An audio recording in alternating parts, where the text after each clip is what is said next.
D1 was the one. Oh, and of course, and y'all can knuckle up when you're ready. Full match. So first of all, huge thank you to D1, who is actually the person who set that whole shirt thing up. So huge shout out to D1. But yeah, so me, D1 and Scondi kind of did it first. Me and D1, because D1 was the one who actually set it up. Me, because I'm running the event. I'm getting a shirt too. And then Scondi, because it was her birthday when we were running that tournament. Ooh, okay. Radon taking an early first point against Gnarly here. Okay. That I didn't expect. Gnarly up, though, already up to 5 strikes and counting. It's going to be, if he can get an early point here, it's going to be like nothing happened. But yeah, so we already had, well, 2 of those, well, 1 of them was technically internationally, but it was close enough. And then for D1, he communicated that separately, and they just sent me my thing.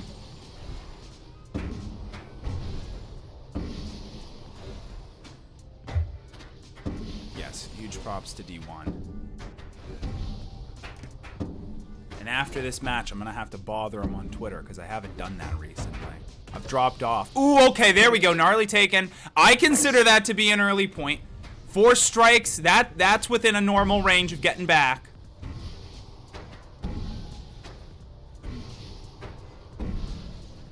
Mind gobbling these nuts, Robo-Goblin? You trying to catch me with that fucking 3rd grade shit? Come on, do better. Do better than that. You know you could do better than that. You fool. I have the pulse of TikTok. I know all the memes.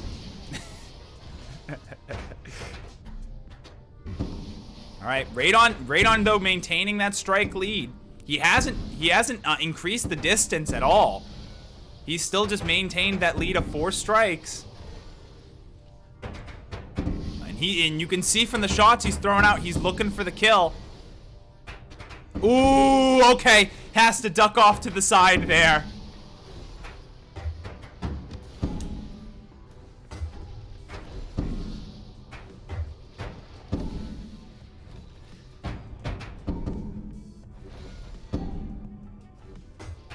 Oh, all right.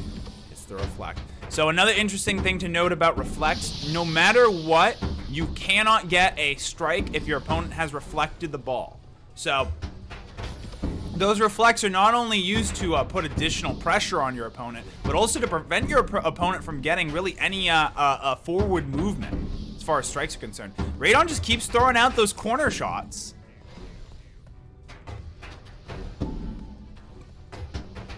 All right, Radon goes ahead and takes 2nd point. All right, but Gnarly isn't too far behind him with 15 strikes. It's going to be a matter of how many strikes he can get in the meantime, really. And see, going back to what I was talking about before, for all of you who've, seen Sparc a million times over, you already know this. But for those of you who might be new here, okay, Gnarly taking that 2nd point right back. So because your strike count also essentially becomes the cooldown for your shields, when you get that point and your strikes reset to 0 and your opponent still has 16, 17 strikes, it is really hard to get your ball even just through to their side of the field because they have their shield ready to go 24/7. So being able to get even a couple strikes at the beginning is huge when it comes to the next volley between the next points. And you can see now Radon has turned that 2-strike advantage into a 6-strike advantage and counting, although Gnarly's recovering some.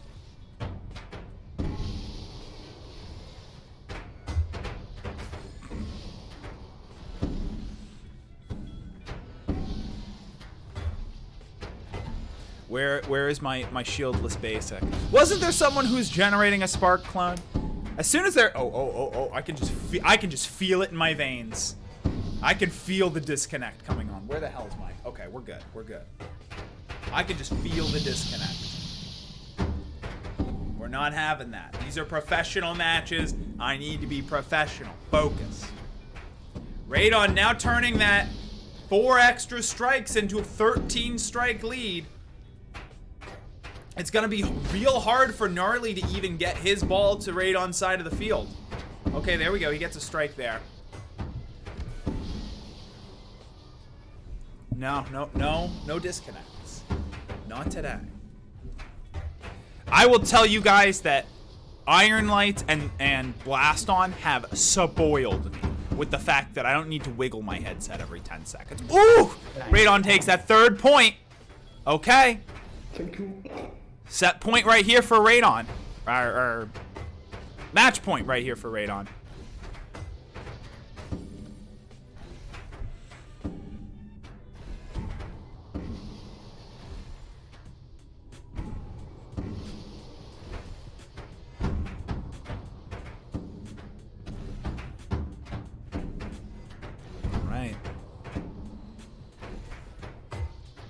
Just going back and forth. Radon's built up 5 strikes. Even if Gnarly does get this 3rd point here, that's gonna give him some wiggle room. Okay, all right, there we go. Gnarly gets the 3rd point.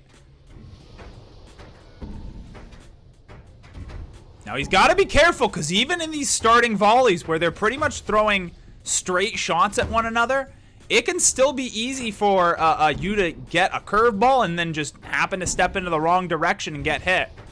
So Radon's got to pay arguably more attention now that he's building up these strikes. Okay, it's looking good. It's looking good. Ooh. If Gnarly would have stepped out of bounds there a little bit more, he would have gotten hit. Ooh, all right.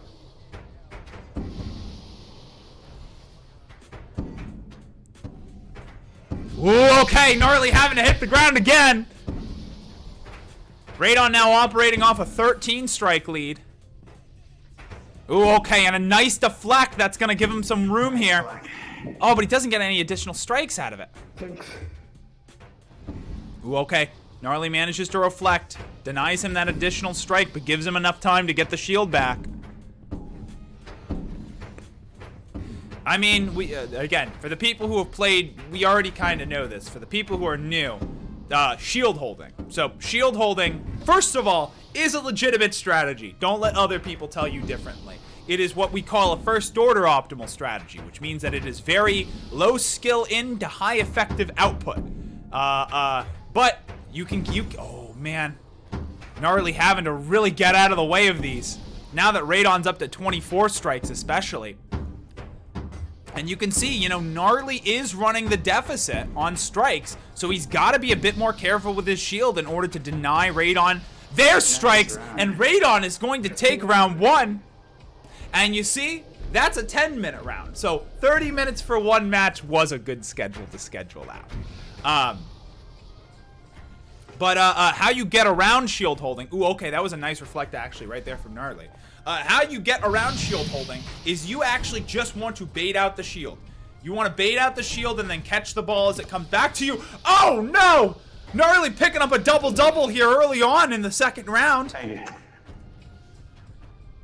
Oh, Radon just happened to step out to the wrong side at the wrong time. Yeah, neither one of these players are shield holding. There's a big difference between, like, the shield holding that really annoys Sparc players off, which is when you're just sitting there, and especially if your opponent's also shield holding, and you're both just glaring at each other, balls in hand. That sounded weird. Okay, Radon goes ahead and takes a 1st point early. Gnarly's only got 2 strikes on him.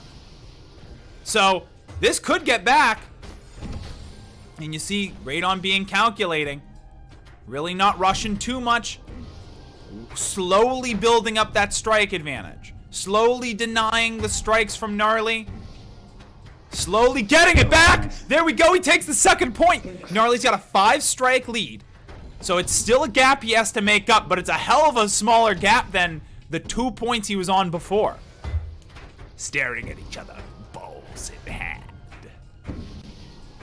There you go. There you go, RoboGoblin. You can clip that and probably make it into some sort of meme. But, all right. Ooh, okay. I think what Radon's trying to do is Radon's trying to get an early point here. Either he's trying to get an early point or he's going to wait until Gnarly gets his 3rd point and then try to really make up the strike difference from there. Gnarly takes the 3rd point. Let's see what he does. Okay, yep. Yup, okay, and now he's going back to the one bounce shots. Another thing to note, just in case for those of you who have not played, I feel like pretty much everyone watching has played, but I did dance. I danced like 5 seconds ago. Oh my gosh, and you guys made me lose my entire train of thought. Oh yeah, so when I refer to, and this might be a new for me for casting, but when I refer to bounce shots, so that's shots that are going off the side of the walls, that's a one bounce shot. Overall, the less bounces your ball has, the faster it gets to your opponent's side of the field. And I mean, come on, the shortest distance between 2 points is a line. So if there's no bounces, it's going to be shorter, but that doesn't necessarily mean that straight shots are always good. Straight shots are better for building up strikes since you can get them out faster and thus get your shield out faster. Bounce shots are better when you go in for the kill because it can disorient your opponent and force them to hold their shields. So by hitting these one bounce shots, Radon's showing that he's really looking to build up strikes right now. I haven't talked much about gnarly's play. I've been mostly focusing on Radon here. Ooh, okay, that one narrowly misses gnarly there.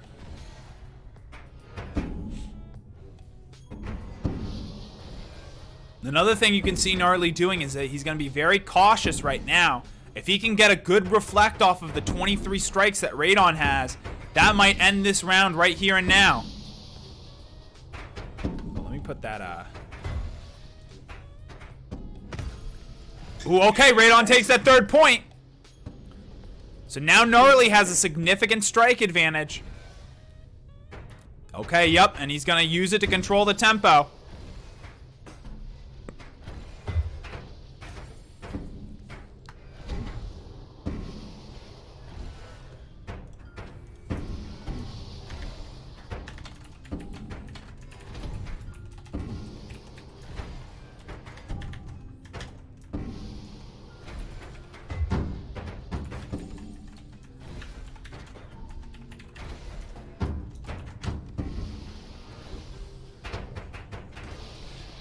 All right, gnarly goes ahead and takes round 2, brings us into a round 3. Yeah, but you know, again, look at where he was at. Did he really have any? Was there any reason for gnarly to let his ball loose? Just knowing that Radon was going to reflect it, and then you know, possibly get 2 strikes and pretty much eliminate the lead that he had. So I think that there's a big difference between shield holding because you don't know any better strategies and shield holding as a result of where you are in the match. Radon's gonna go ahead and take an early 1st point. That's what I was talking about before. Sometimes you, in these early volleys, you just dodge in the wrong direction. You don't really fully understand where the ball's going, and then you just get hit, and that brings you way far behind. Oh, Radon's gonna take a 2nd point too. Oh my gosh. Getting 2 points up is really not great. Because now, even when gnarly goes ahead and takes his 1st point, he's gonna have to fight up against all of the strikes that Radon's got.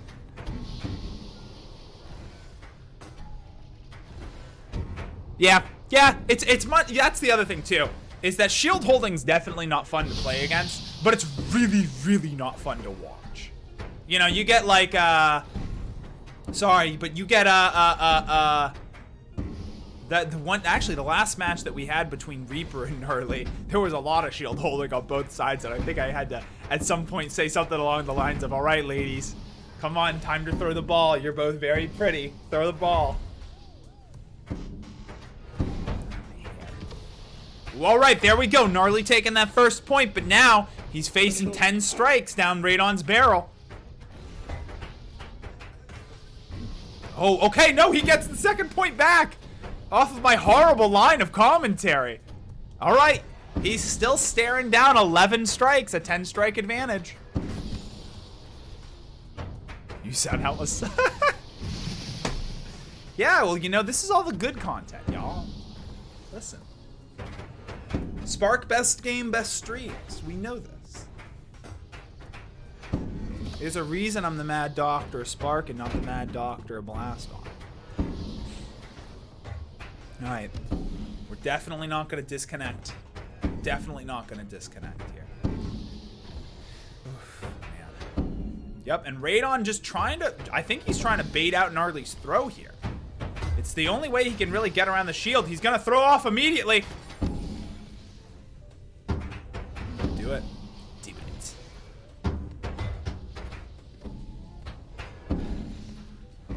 Alright, that's good. That's danced. We've danced. We've appeased the CCP overlords. Yes. Yes, I'm sorry. There is no gender discrimination here.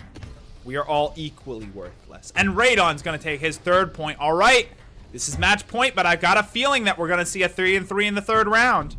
Ooh. Gnarly, especially with the strike advantage. Ooh, all right, he's gonna be getting a bit greedy. All right, he gets the reflect though. That's actually gonna be pretty big. That's gonna deny Radon 2 strikes there. Nice reflect, but he puts it into the foul line. Yeah, also, Scondi, I got a funny story for after this match. Oh, man, Radon just dabbing out of the way. Ooh. Oh, how did he not get a strike? How did he not get a strike there?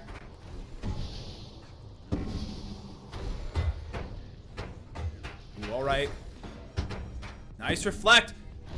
Gnarly's not shield holding right now. He's just doing a great job about keeping up the tempo so that he always has his shield up here. Okay, there we go. Radon getting a strike off of the reflect. Oh, that reflect goes right past him.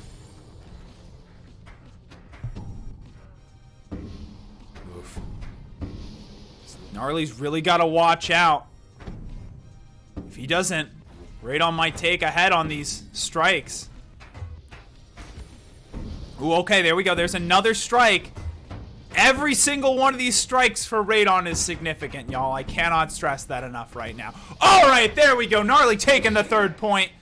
Just happens to step into the wrong direction. And now it's Radon who's going to be controlling the pace of this match. What he really wants is to get up. Yeah, okay, right there to the 10 strike line. That's really when you see plays start to happen. Gnarly having to hit the floor on that one.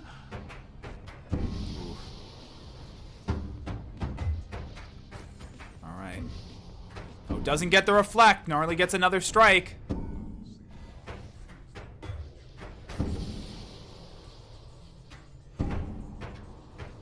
Ooh, doesn't get the reflect there. Gnarly's gonna get another one.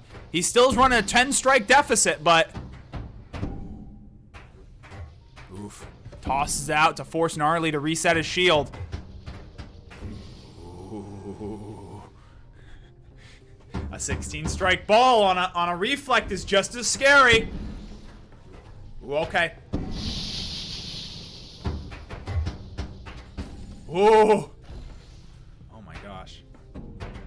Gnarly though is doing a great job with these reflects. All right, that's gonna be 13 up.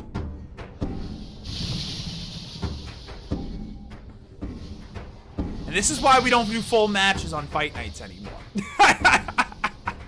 Ah! Yes! Well, I mean, oh shoot. Well, I mean, I can't necessarily say that. But shoot, that was not who I was expecting. Radon's gonna go ahead and take the win.